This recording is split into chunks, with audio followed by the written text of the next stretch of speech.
உங்களுக்கு தெரியுமா, liver hair மாதிரியே டீத்துக்கும் ரீஜெனரேஷன் ப்ராப்பர்ட்டி கிடையாது. அதாவது ஒரு தடவை பல்லு விழுந்துருச்சுன்னா அதுக்கப்புறம் ஆர்டிஃபிஷியலாக தான் வைக்கணும். அதே மாதிரி உலகத்திலேயே விலை அதிகமான டீத் ஜான் லெனன் அப்படிங்கிற ஒருத்தருடையது. ஏன்னா ஒரு ஏலத்தில் 25 லட்சத்துக்கு இவரோட பல்லு விற்கப்பட்டிருக்கு.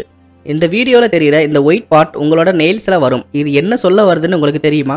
அது மட்டும் இல்லாமல் உங்களுக்குள்ள எனக்குள்ள இந்த உலகத்தில் இருக்கிற 99% மனிதர்களுக்குள்ள 99% டிஎன்ஏ மட்டும்தான் ஐடென்டிக்கலாக இருக்கும். வெறும் 0.1% டிஎன்ஏ மட்டும்தான் யூனிக்காக இருக்கும்.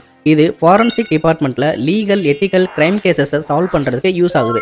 இன்றைக்கி நம்ம வீடியோவில் இதை மாதிரி ஹியூமன் பாடி ஃபேக்டை பற்றி தான் சொல்ல போகிறேன். இதை நீங்கள் கேட்டதுக்கப்புறம் அப்படியே மிரண்டு போயிடுவீங்க. நம்பர் 10லேருந்து ஆரம்பிப்போம். அதுக்கு முன்னாடி நீங்கள் இப்போ தான் முதல் தடவை நம்ம சேனலை பார்க்குறீங்கன்னா நம்ம சேனலை சப்ஸ்கிரைப் பண்ணிவிட்டு இந்த வீடியோக்கு ஒரு லைக் பண்ணிடுங்க. நம்பர் 10, இது நம்ம எல்லோருமே கேள்விப்பட்டிருப்போம். நம்ம ஏதாவது ஒன்று சாப்பிட்றோம்னா மேக்ஸிமம் டைஜஸ்ட் சிறுகுடலில் தான் நடக்குது. ஆனால் உண்மையாகவே சிறுகுடல் சிறுசாக இருக்காது. பெருங்குடலை விட 4 மடங்கு பெருசாக இருக்கும். அதே மாதிரி சிறுகுடலோட நீளம் 22 ஃபீட்டு, பெருங்குடலோட நீளம் வெறும் 5 ஃபீட்டு தான். அப்போ சிறுகுடல்னு ஏன் சொல்கிறாங்க அப்படின்னு இப்போ உங்களுக்குள்ள ஒரு டவுட் வந்திருக்கும். அதாவது டயாமீட்டர் வச்சு தான் இதை மென்ஷன் பண்ணுறாங்க. அதாவது சிறுகுடல் டயாமீட்டர் 1 இன்ச், பெருங்குடலோட டயாமீட்டர் 3 இன்ச். இதுதான் அதுக்குள்ளே இருக்கிற டிஃபரெண்ட். நம்பர் 9, நம்மள இருந்து அனிமல்ஸ் வரைக்கும் அழுதா கண்டிப்பாக கண்ணீர் வரும். ஆனால் இதை நீங்கள் கவனிச்சிருக்கீங்களா? பிறந்த குழந்தை அழுதுச்சுன்னா, அதாவது நியூ பேபி அழுதுச்சுன்னா எப்போவுமே கண்ணீர் வரவே வராது. ஏன்னா குழந்தை பிறந்ததுலேருந்து 4லேருந்து 12 வாரங்கள் வரைக்கும் கண்ணீர் சுரப்பி சுரக்காது. அதனால தான் குழந்தைங்க எவ்வளவு அழுதாலும் கண்ணீர் வரவே வராது. நம்பர் 8, நம்ம எல்லாரும் முன்னாடியும் தோரணையை காமிச்சுக்கணுங்கிறதுக்காக நம்ம எனி டைமும் நம்மளோட முடியை ரொம்ப நல்லா பார்த்துக்குவோம். ஆனால் உங்களுக்கு தெரியுமா, நீங்கள் தோரணையாக இருக்கீங்க, நீங்கள் ஒரு நல்ல பையன், மெச்சூரிட்டியான பையனை காமிச்சுக்கிறதுக்கு உங்களோட ஹேருக்கு நிறைய பர்பஸ் கிடையவே கிடையாது. நீங்கள் பார்க்குறதுக்கு ரொம்ப ஹேண்ட்ஸமாக இருக்கீங்க, பியூட்டிஃபுல்லாக இருக்கீங்கன்றதுக்கு ஒரு பார்ட்டு தான் உங்களோட ஹேர். ஆமாம், உங்களோட ஹேர் உங்களோட டெம்பரேச்சர் ரெகுலேட் பண்ணுது.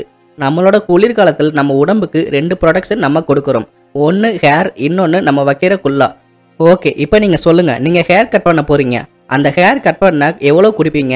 100 ரூபாய், 200 ரூபாய், அதிகமாக நல்லா கிராண்டாக பண்ணணும்னா 1000 ரூபாய், 2000 ரூபாய் கொடுப்பீங்க.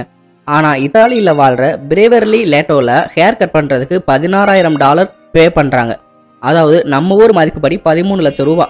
நம்பர் 7, நம்ம உடம்புல 206 எலும்புகள் இருக்குன்றது எல்லோருக்குமே தெரியும். ஆனால் பிறந்த குழந்தைகளுக்கு மட்டும் 300 எலும்புகள் இருக்குமாம். அவங்க வளர வளர இதெல்லாம் சுருங்கி 206 எலும்புகளாக மாறுது. அது மட்டும் இல்லாமல் இந்த 206 எலும்புகளில் பாதி எலும்புகள் நம்ம கைகள்லையும் கால்களையும் தான் அதிகமாக இருக்குது. நம்ம முழங்கை, மணிக்கட்டு, கைவிரல், அதே மாதிரி கால்லையும் கால் விரல்கள், அப்புறம் ஆங்கிள், இந்த மாதிரி இடத்துல தான் எலும்புகள் அதிகமாக இருக்குது. நம்பர் 6, இந்த வார்த்தையை நீங்கள் கண்டிப்பாக கேள்விப்பட்டிருப்பீங்க. யாராவது ஒருத்தவங்க இந்த விஷயத்தை நான் கேள்விப்பட்ட உடனேயோ பார்த்த உடனேயோ எனக்கு அப்படியே புல்லரிக்க ஆரம்பிச்சிருச்சு. அதாவது கூஸ் பம்ப் மொமெண்ட்னு சொல்லுவாங்க. ஏன் புல்லரிக்கும் போது நம்மளோட முடி அப்படி நிற்கிதுன்னு எப்பயாவது நீங்கள் யோசிச்சு பார்த்துருக்கீங்களா? இது நம்மளோட பாடியில் உள்ள டிஃபென்ஸ் மெக்கானிசம் தான். எப்போ நம்மளோட பாடியில் எமோஷன்ஸ் எக்ஸ்ட்ரீமாக கிரியேட் ஆகுதோ அப்போ தான் அப்படி ஆகும். ஆக்சுவலி நீங்கள் ரொம்ப மோட்டிவேஷன், சர்ப்ரைஸாக இல்லை பயத்தில் இருக்கீங்கன்னா அப்போ உங்கள் உடம்புல உள்ள கிட்னிக்கு பக்கத்தில் கொஞ்சம் மேலே தள்ளி அட்ரினல்ன்ற சுரப்பி ரிலீஸ் ஆக ஆரம்பிச்சிடும். இது உங்களோட முடியை புல்லரிக்க வைக்கிற அனுபவத்தை உருவாக்குது.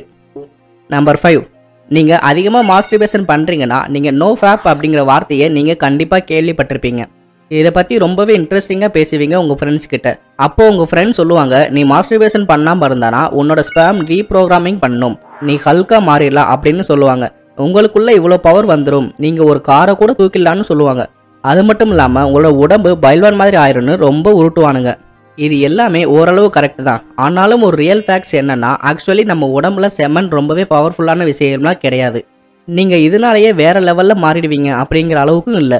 நோ ஃபேப்க்கு மதிப்பு இருக்குது, ஆனால் அதுக்கும் ஒரு அளவு இருக்குது. நான் உங்களுக்கு சொல்கிறது என்னென்னா, நீங்கள் மாஸ்டர்பேட் பண்ணலாம், ஆனால் கம்மியாக பண்ணணும். நம்பர் 4, உங்களுக்கு பிளட் கம்மியாக இருக்குது, அனிமியாக வந்திருக்கு அப்படின்னா பிளட் ஆக்சிஜனை கேரி பண்ணுது, பிளட் நியூட்ரிஷனை கேரி பண்ணுது. பிளட்டில் ஹீமோகுளோபின் அதிகமாக இருக்கும். இதனால தான் ரொம்ப ரெட் கலராக ரத்தம் இருக்குது. Blood plasma, RBC, WBC, platelet, இந்த மாதிரி பேக்கேஜாக இருக்கும். இப்படி நிறைய விஷயம் இருக்குது நம்ம பிளட்டுக்கு என்னென்ன வேலைன்னு கூட தெரிஞ்சு வச்சுருப்போம், பேசியிருப்போம். ஆனால் நம்மளுக்கு தெரியாது பிளட்டு எங்கேருந்து வருதுன்னு. பிளட்டு ஃபேக்ட்ரி ஆஃப் ஹியூமன் பாடியில் எங்கே இருக்குது நான் சொல்கிறேன். மனுஷங்களோட உடம்புல போன்ஸில் தான் பிளட்டு உருவாகுது. இது போன்ஸுக்குள்ளே ஒரு போன் மேரோ அப்படிங்கிற இடத்துல தான் நம்ம உடம்புக்குள்ளே பிளட் உருவாகி ஆக்டிவேட் ஆகிட்டு இருக்குது. நம்பர் 3, மனிதனோட உடம்ப சூப்பர் கம்ப்யூட்டர்னு சொன்னால் கூட அது தப்பு கிடையாது. ஏன்னா நம்ம உடம்புல என்ன ஒரு தப்பு நடந்தாலும் அதை வரப்போகிறதுக்கு முதல்லையே அந்த சிம்டம்ஸை நம்மளுக்கு வெளியே காமிச்சிடும்.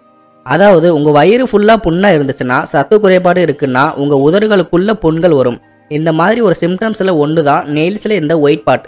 நீங்கள் நிறைய தடவை கேள்விப்பட்டிருப்பீங்க, பார்த்துருப்பீங்க. உங்களோட கையில் இருக்கிற விரல்களில் உள்ள நகங்களில் வெள்ளை வெள்ளையாக இருக்கும். ஆனால் இந்த சிம்டம்ஸ் ஏன் வருதுன்னு நீங்கள் என்னைக்காவது யோசிச்சு பார்த்துருக்கீங்களா?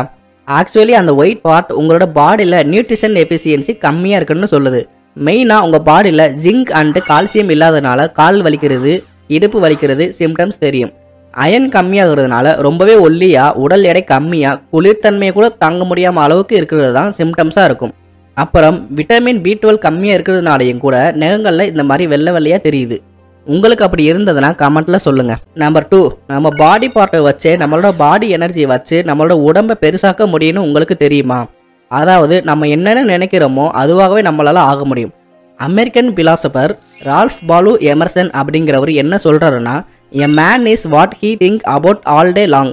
அதாவது நீங்கள் ஃப்ரீயாக இருக்கிற டைம் எப்பயுமே உங்கள் மைண்டை கண்ட்ரோல் பண்ணி நீங்கள் இமேஜினேஷன் பண்ண கற்றுக்கணும். அதாவது what's your thought we become your words, what's your word they become your actions, what's your action they become your habits, and what's your habits they become your characters, and what's your characters it's become your destiny. இதை நான் உங்களுக்கு சொல்லணும்னு விரும்புகிறேன். அதாவது நீங்கள் உங்களுக்குள்ளே என்ன சொல்ல விரும்புகிறீங்களோ அதை உங்கள் மைண்டை அக்செப்ட் பண்ண வைக்கணும். அதாவது நைட்டு உங்களுக்கு தூக்கம் நல்லா வரல அப்படின்னா, நான் இன்னைக்கு நைட்டு நல்லா தூங்க போகிறேன்னு நினச்சா மட்டும் போதும், கண்டிப்பாக இன்னைக்கு நைட் நல்லா தூங்குவீங்க. ஸோ கேர்ஃபுல்லாக உங்களோட மைண்ட் தாட் திங்கிங்கை எப்போவுமே வேறு லெவலில் கரெக்டாக இருக்கணும். அதுக்கு மேலே உங்களோட திங்கிங்கை பற்றி நீங்கள் நல்லா தெரிஞ்சுக்கணும்னு நினச்சிங்கன்னா, as a men thinkers James Allen புக்கை படித்து பாருங்கள். நீங்கள் நினைக்கிறது எல்லாம் நடக்கும் அப்படிங்கிற அந்த உண்மையை உங்களுக்கு புரியும். நம்பர் 1, உங்களுக்கு தெரியுமா, ஒரு டைம் நம்ம பல்லு விழுந்துருச்சுன்னா அதுக்கப்புறம் நம்ம பல்லு முளைக்கவே முளைக்காது. உலகத்திலேயே அதிக விலையுள்ள பல்லு யாரோட பல்லு தெரியுமா? ஜான் லென்னோ. இவரோட பல்லு தான் அதிகமாக ஏலம் போயிருக்கு. அதாவது $16,000. நம்ம நாட்டு மதிப்புப்படி 13 லட்சம் ரூபாய். யார் இவ்வளோ பணத்துக்கு வாங்கியிருக்காங்க தெரியுமா? கர்நாடகத்தில் இருக்கிற டென்டிஸ்ட் மிஸ்மேக்கில் ஜுக். இவர் தான் அவ்வளோ பணம் கொடுத்து வாங்கியிருக்காரு. உங்களுக்கு தெரியுமா, நீங்கள் உங்கள் காதில் உள்ள அழுக்க வேஸ்ட்டுன்னு நினச்சி வெளியே எடுத்துறீங்களா? அது ஒரு வேஸ்ட்டு கிடையாது. ஆக்சுவலாக அது உங்கள் காதுக்கு தேவையான விஷயம்தான். அது உங்கள் காதில் நேச்சுரல் கிளான்ஸை ப்ரொடியூஸ் பண்ணுற வேலையை பார்க்குது. அதே மாதிரி இதையும் நீங்கள் தெரிஞ்சுக்கிட்டா மிரண்டு போயிடுவீங்க. நீங்கள் உங்களோட பூப் கலரை வச்சு, அதாவது உங்கள் மலத்தோட கலரை வச்சு பாடி ஸ்டேட்டஸை தெரிஞ்சுக்கலாம். உங்களோட ஃபேஸில் உள்ள அதர் ஃபீச்சர்ஸ் லைக் ஜா, ஃபேஸ் ஷேப், ஸ்கின் டோன் இதெல்லாம் நீங்கள் நிறைய சேஞ்சஸ் பண்ண முடியாது. பட் ஒரு விஷயம் இருக்குது, இது மூலமாக உங்கள் ஃபேஸ் ஃபுல்லாக சேஞ்ச் பண்ண முடியும். ஒரு மனுஷன் ஒரு நிமிஷத்தில் 10லிருந்து 12 தடவை வரைக்கும் அவங்க கண்ணை சிமிட்டுறாங்களாம். அதே மாதிரி ஒரு மனுஷனுக்கு ரொம்ப அதிக வலி எப்போ ஏற்படும் தெரியுமா? உங்களுடைய மலம் இந்த கலரில் வந்துச்சுன்னா உங்களுக்கு பைல்ஸ் வர்றதுக்கான அறிகுறி. அது என்னன்னு தெரிஞ்சுக்க வீடியோவை தொடர்ந்து பாருங்க. இதே மாதிரி 10 அமேசிங்கான பாடி ஃபேக்ட்ஸை உங்களுக்கு நான் சொல்ல போகிறேன். இதை நீங்கள் கேட்டதுக்கு அப்புறம் ஒரே ஒரு வார்த்தை தான் சொல்லுவீங்க, வாவ் வேற லெவல், சந்தோஷமா இருந்துச்சு அப்படின்னு. So let's begin. நம்பர் 10, நம்ம பாடி எவ்வளவு இன்டெலிஜென்ட் அப்படின்னு உங்களுக்கு கண்டிப்பாக தெரிஞ்சிருக்கும். சின்ன சின்ன பிரச்சனை நம்ம உடம்புல வரப்போகுதுனாலும் அதை பற்றின சிக்னலை உடனே நமக்கு கொடுக்க ஆரம்பிச்சிடும். அந்த சிக்னல் உங்கள் பூப்பில் இருந்து கூட கிடைக்கும். அதாவது எப்படி நம்ம பைக் சவுண்டை வச்சு நம்ம பைக்கோட கண்ட்ரோல் நமக்கு தெரிஞ்சதோ, அதே மாதிரி நம்மளோட காற்று சவுண்டை வச்சு நம்மளோட பாடி கண்ட்ரோலை ஈஸியாக கண்டுபிடிச்சலாம்.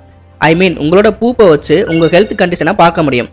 அதாவது உங்கள் மைண்ட் ரொம்ப ஹார்டாக ட்ரையாக திங்கிங் பண்ண விடாமல் எனி டைம் பேட் திங்கிங் வந்துக்கிட்டு இருக்கு, டீஹைட்ரேட்டாக தலை வலிச்சிட்டு இருக்கு, இல்லைனா ட்ரையாக இருந்தீங்கன்னா உங்களுக்கு பூப் ட்ரைனஸ் ஆர் கோல்னஸாக வரும். அதுவே உங்களுக்கு சின்ன மலமாக வந்துச்சுன்னா, இல்லைனா ரொம்பவே தண்ணியாக வந்துச்சுன்னா அப்போ உங்களுக்கு ஹீட் அதிகமாக இருக்குன்னு அர்த்தம். அதுவே உங்களோட பூப் கலர் கருப்பாக இருந்துச்சுன்னா அப்போ உங்கள் பாடியில் ரொம்பவே அதிகமான ஹீட் இருக்குன்னு அர்த்தம். உங்கள் பூப் கலர் ரெட்டாக இருந்துச்சுன்னா நீங்கள் ரொம்ப ஜாக்கிரதையாக இருக்கணும். ஏன்னா இதுதான் உங்களுக்கு பைல்ஸ் வர்றதுக்கான அறிகுறி. ஃப்ரெண்ட்ஸ், உங்கள் பாடியில் வெறும் 2 விஷயத்தை வச்சு தான் உங்கள் பாடி டீஹைட்ரேட் அண்ட் ட்ரை ஆகுது. First one pressure and second one pain. நீங்கள் சோசியல் மீடியா யூஸ் பண்ணுறீங்க, மாஸ்டர்பேஷன் பண்ணுறீங்க, டைம் வேஸ்ட் பண்ணுறீங்க. பிகாஸ் இந்த நேரத்தில் உங்கள் பாடிக்கு ப்ரெஷர் கிடைக்குது, டொப்பமைனும் கிடைக்குது. அண்ட் செகண்ட் ஒன், நீங்கள் இந்த மாதிரி பப்ளிக் ஸ்பீச் பார்த்து பயப்படுறீங்க, அப்போ நீங்கள் ஸ்டேஜ் மேலே போக மாட்டீங்க. அதே மாதிரி நீங்கள் ஃபெயில் ஆகுறத நினச்சி பயப்படுறீங்கன்னா நீங்கள் படிக்க போக மாட்டீங்க. நீங்கள் லாங் டைம் ஒன்றுமே பண்ணலை அப்படின்னா, அதாவது படிக்க மாட்டீங்க, எனி டைம் மொபைல் யூஸ் பண்ணிட்டு இருக்கீங்க, அப்போ உங்கள் லைஃப் லாங் ரன்னிங்கில் வேஸ்ட்டாக போயிடும். நீங்கள் பின்னாடி ஃபீல் பண்ணுவீங்க. நீங்கள் எப்போ உங்கள் கம்ஃபர்ட் ஜோன்லேருந்து நீங்கள் வெளியே வரீங்களோ அப்போ வரைக்கும் உங்களோட சக்ஸஸ் கிடைக்கவே கிடைக்காது. நீங்கள் உங்கள் லைஃப்பில் ஃப்ரீயாக இருக்க முடியாது. அதனால் உங்கள் இமேஜினேஷனை லாங் டைமில் வச்சுக்கோங்க. மெயினாக ஃபீல் பண்ணுங்கள், இன்றைக்கி நான் ஸ்டடி பண்ணலைன்னா என் லைஃப் எப்படி இருக்கும், இன்றைக்கி என்னோட லைஃப் ஃபுல்லாக மொபைலையே நான் வேஸ்ட் பண்ணிட்டேன்னா என்னோட லைஃப் எப்படி இருக்கும். இப்படி உங்கள் லாங் டைம் கோலை மோட்டிவேஷனில் வைங்க. அப்போவே உங்கள் ஷார்ட் டைம் ப்ரெஷர் எல்லாமே ஓடி போயிடும். நம்பர் 7, உங்களோட ஃபேஸில் உள்ள அதர் ஃபீச்சர்ஸ் லைக் ஜா, ஃபேஸ் ஷேப், ஸ்கின் டோன் இதை நீங்கள் சேஞ்சஸ் பண்ண முடியாது. பட் ஒரு விஷயம் இருக்குது, உங்கள் ஃபேஸ் ஃபுல்லாக சேஞ்ச் பண்ண முடியும். புரியலையா? I am talking about your hair style. Hair style உங்களோட லுக்கை நெக்ஸ்ட் லெவலுக்கு எடுத்துகிட்டு போயிடும். அதாவது நீங்கள் நல்ல ஹேர் கட் சூஸ் பண்ணணும், உங்கள் ஃபேஸ்க்கு ஏற்ற மாதிரி இருக்கணும். இதில் ஒரு டேஞ்சரஸான விஷயம், இப்போ நிலைமையில இருக்கிற விஷயம் என்னன்னா, நிறைய யங்ஸ்டர்ஸுக்கு இப்போல்லாம் முடி கொட்டி போயிடுது. ஸோ நம்ம சேனலில் ஹேர் ஃபால் பற்றி ஒரு வீடியோ போட்டிருக்கேன், அந்த வீடியோ பாருங்கள், உங்களுக்கு கிளியரான ஐடியா கிடைக்கும். உங்களுக்கு முடி கொட்டாமல் இருந்துச்சுன்னா உங்கள் ஹேர் ஸ்டைலை வச்சு வேறு லெவலில் உங்கள் ஃபேஸை மாற்ற முடியும். நம்பர் 6, ஒரு மனுஷனுக்கு ரொம்ப அதிகமான வலி எப்போ ஏற்படும் தெரியுமா? நீங்கள் கேட்டால் சொல்லுவீங்க, எப்போ ரொம்ப அடிபடுதோ இல்லை உடம்புல ஏதாவது வலி தானாக வருதோ அப்போ வலிக்குன்னு சொல்லுவீங்க. ஆனால் இது தப்பு. ஒரு பையனோட ஒரு பொண்ணோட மோஸ்ட் ஃபேவரட் பர்சன் எப்போ அவங்கள விட்டுட்டு போகிறாங்களோ அப்போ தான் நிறைய வலி ஏற்படும். ஃபார் எக்ஸாம்பிள், ஒரு பிரேக்கப்பான பையனுக்கோ பொண்ணுக்கோ லூஸ் ஆகிற அளவுக்கு வலி ஏற்படுது. பார்த்துக்கோங்க, ஒருத்தவங்க விட்டுட்டு போகிறது ஒரு ஃபிசிக்கல் வலியை விட அவங்க மனசில் வர பெயின் ரொம்பவே அதிகம். இந்த வலியை யாரெல்லாம் அனுபவிச்சிருக்கீங்கன்னு கமெண்ட்டில் சொல்லுங்கள். நம்பர் 5, இந்த விஷயத்தை நீங்கள் நிறைய டைம் கேள்விப்பட்டிருப்பீங்க. உங்கள் கூட இருக்கிறவங்கள உங்களை பார்த்து நீங்கள் ஜிகிரி தோஸ்துன்னு சொல்லுவாங்க. ஆனால் இந்த ஜிகிரி அப்படின்னா என்னன்னு உங்களுக்கு தெரியுமா? இந்த ஜிகிரி அப்படிங்கிற வார்த்தையில் உள்ள ஒரு அர்த்தம் உடம்புல இருக்குது, அதை தான் ஜிகிரின்னு சொல்லுவாங்க. அந்த ஜிகிரி அப்படிங்கிற பார்ட் உடம்புல என்ன அப்படின்னா ரொம்ப சிம்பிள், அது ஹார்ட் தான் ஜிகிரின்னு சொல்லுவாங்கன்னு நீங்கள் சொல்லுவீங்க. ஆனால் அது கிடையாது. நம்ம உடம்புல உள்ள லிவரை தான் ஜிகிரி அப்படின்னு சொல்லுவாங்க. லிவர் வந்து டாக்ஸிக் வேஸ்ட் மெட்டீரியல் எல்லாம் கன்வெர்ட் பண்ணுது. அதுக்கு தான் இந்த ஜிகிரி அப்படிங்கிற ஒரு விஷயம் வந்து ப்ரொடியூஸ் ஆகுது நம்ம உடம்புல. இனிமே சொல்லுவீங்க நீங்கள் ஜிகிரி தோஸ்துன்னு. நம்பர் 4, நம்ம பாடியில் ஒரு சின்ன பார்ட்டு கூட எவ்வளோ இம்பார்ட்டன்ட் தெரியுமா? இப்போ நான் சொல்கிறேன் பாருங்க, இது மூலமாக உங்களுக்கே தெரியும். உங்களுக்கு தெரியுமா, உங்கள் கையில் 5 ஃபிங்கர் இருக்குது கரெக்டாக? ஆனால் அதில் உங்கள் சுண்டு விரலை மட்டும் கட் பண்ணிட்டோம்னா உங்களோட பாடியில் 50% நீங்கள் செய்கிற வேலை கம்மியாயிரும். உங்களோட கிரிப்பு 50% அளவுக்கு தேவைப்படும். இப்போ உங்களுக்கு தெரிஞ்சிருக்கும் உங்களோட பாடி பார்ட் எவ்வளோ இம்பார்ட்டன்ட்னு. So enjoy like yourself. Number 3, tickling. அதாவது கிச்சு கிச்சு காட்டினா எவ்வளோ மஜாவாக இருக்கும். எப்போ யாராவது உங்களை கிச்சு கிச்சு காட்டுறாங்களோ அப்போ நீங்கள் கண்டிப்பாக சிரிப்பீங்க. ஆனால் இது உங்களுக்கு தெரியுமா, நீங்கள் மற்றவங்களை கிச்சு கிச்சு காட்டி நீங்கள் சிரிக்க வைக்க முடியும். ஆனால் உங்களுக்கு நீங்களே கிச்சு கிச்சு காட்டினாலும் சிரிப்பு வராது. இது எனக்கே தெரியும். இந்த கிச்சு கிச்சு காட்டினா மற்றவங்களுக்கு சிரிப்பு வர்றதும் நம்மளே கிச்சு கிச்சு காட்ட முடியாதுங்கிறது நீங்கள் நினைக்கிற மைண்ட் வாய்ஸ் எனக்கு கேட்குது. பட் இது தெரியுமா உங்களுக்கு, நம்ம கிச்சு கிச்சு காட்டி சிரிக்கிறது மூலமாக 50% அளவுக்கு நம்மளோட ஸ்ட்ரெஸ்ஸு வந்து கம்மியாகுது. ஸோ கல்யாணம் பண்ணி அந்த பொண்ணை குழந்தை மாதிரி உங்களுக்கு கிச்சு கிச்சு காட்ட விட்டு சிரிச்சுக்கிட்டே இருங்க, மஜாவாக இருங்க. நம்பர் 2, நீங்கள் எப்போவாச்சும் அழுதுருக்கீங்களா? அதாவது அழுகிறது அப்படிங்கிறது ரொம்பவே சின்ன கேரக்டரில் உள்ளவங்க, அதாவது நாலேஜே இல்லாத மெச்சூர்டாக இல்லாதவங்க தான் அழுவாங்கன்னு நீங்கள் நினச்சிட்டு இருப்பீங்க. பட் அப்படி கொஞ்சம் கூட கிடையாது.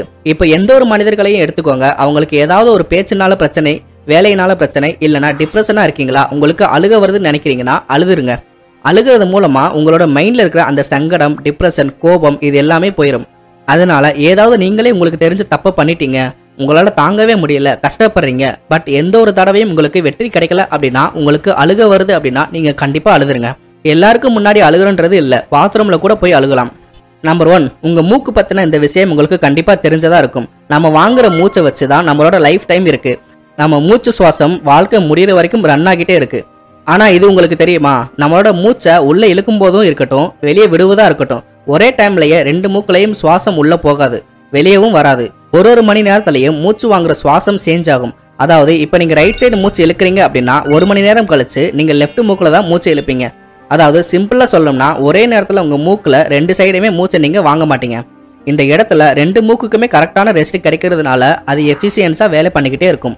ஸோ இப்படி நம்ம உடம்புல ஒவ்வொரு பார்ட்டுமே வித்தியாசமாக தான் இயங்கிட்டு இருக்கு. அந்த உடம்பை நீங்கள் நல்லா பார்த்துக்கணும் அப்படிங்கிறதுக்காக வேண்டி தான் இந்த டிப்ஸ் எல்லாத்தையும் உங்ககிட்ட நான் வந்து ஷேர் பண்ணணும்னு நினச்சேன்.